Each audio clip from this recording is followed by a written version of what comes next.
देखो आज हम अपने क्लासिकल की थर्ड यूनिट स्टार्ट करने जा रहे हैं। आई होप आपने डोंकिंस थ्योरम कर ली होगी, क्योंकि डोंकिंस थ्योरम के ऊपर वैसे तो ये बेस्ड थी जो हैमिल्टन कैनोनिकल इक्वेशन होती है, बट मैंने अपने मेथड से करवाया, तो आप इसी मेथड से करेंगे जैसे मैंने करवाया। ठीक है, देखो जो हैमिल्टन कैनोनिकल इक्वेशन होते हैं उसके अंदर एक लैग्रेंज फंक्शन हमने पढ़ा था।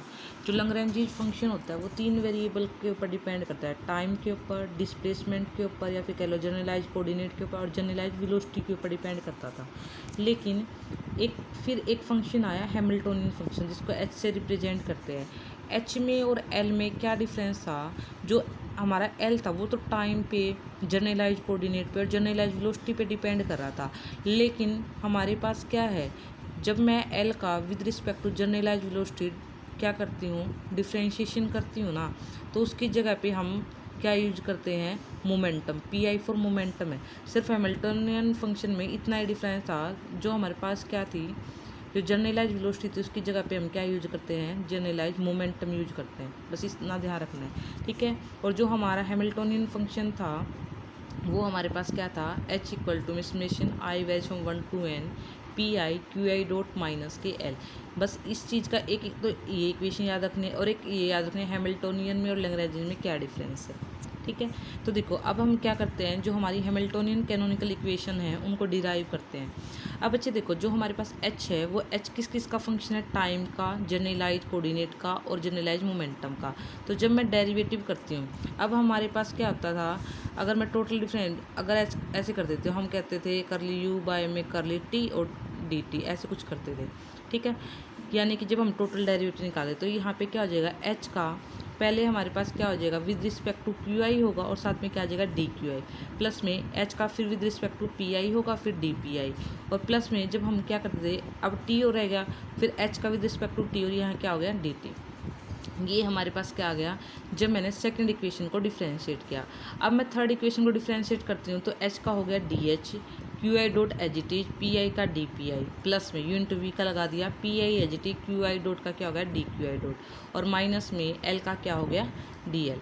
अब देखो हमारे पास क्या है, जो इक्वेशन थी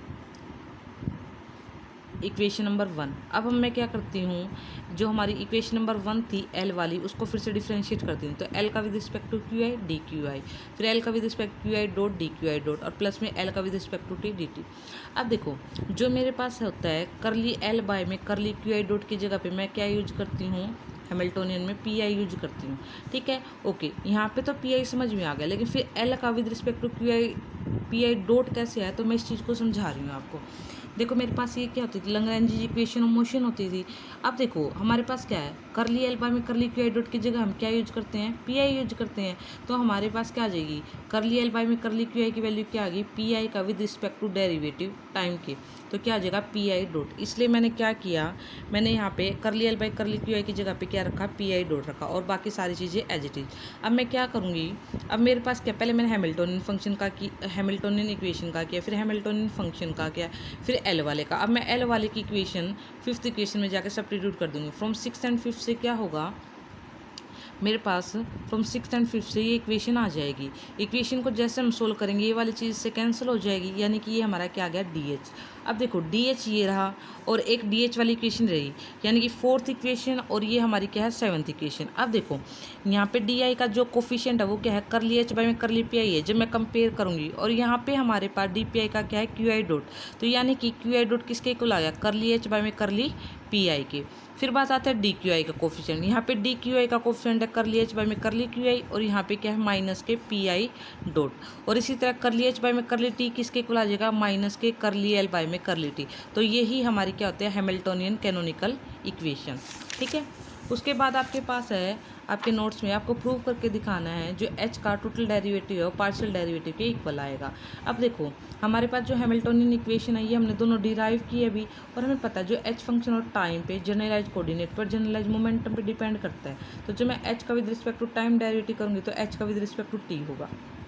फिर आपके पास समेशन क्यों आया, आप पहले एच का विद रिस्पेक्ट टू Q1 करोगे, फिर यहाँ पे आ जाएगा Q1 डॉट, फिर एच का Q2 के रिस्पेक्ट में करोगे, फिर क्या आ जाएगा Q2 डॉट, इस तरह n तक आ जाएंगे, और ये सारे सम में है तो उसको हमने क्या लिख दिया, समेशन फॉर्म में लिख दिया, और आई वेरी करा दिया। फिर इसी तरह एच का पहले P1 डॉट, फिर एच का with respect to P2 dot, उसको भी समेशन फॉर्म में लिख दिया। और जैसे मैं करली एच बाई में करली क्यू आई की वैल्यू रखती हूँ, वो क्या माइनस के पी आई डॉट, और करली एच बाई में करली पी आई क्या है क्यू आई डॉट। तो मैंने देखा ये दोनों सेम हो गए, ये दोनों कैंसिल हो गए। तो यहाँ से क्या आ गया, D H by D T किसके इक्वल आया, करली एच बाई करली टी। उसके बाद एक नोट लिखा हुआ है कि अगर मान लो हमारे पास जो एच फंक्शन है वो एक्सप्लिसिटली टाइम के ऊपर डिपेंड ना करे, हमने पहले ही पढ़ा था अगर टाइम के ऊपर डिपेंड ना करे तो करली एच बाई में करली टी जीरो हो जाएगा। अगर ये चीज़ जीरो हो गई तो इसमें सब्स्टिट्यूट करोगे तो क्या आ जाएगा, डी एच बाई में डी टी जीरो आ जाएगा। और जब इंटीग्रेट करेंगे तो एच किसके इक्वल आ गया, कॉन्स्टेंट। नेक्स्ट वीडियो के अंदर हम पढ़ेंगे जनरलाइज कंजर्वेटिव क्या होता है।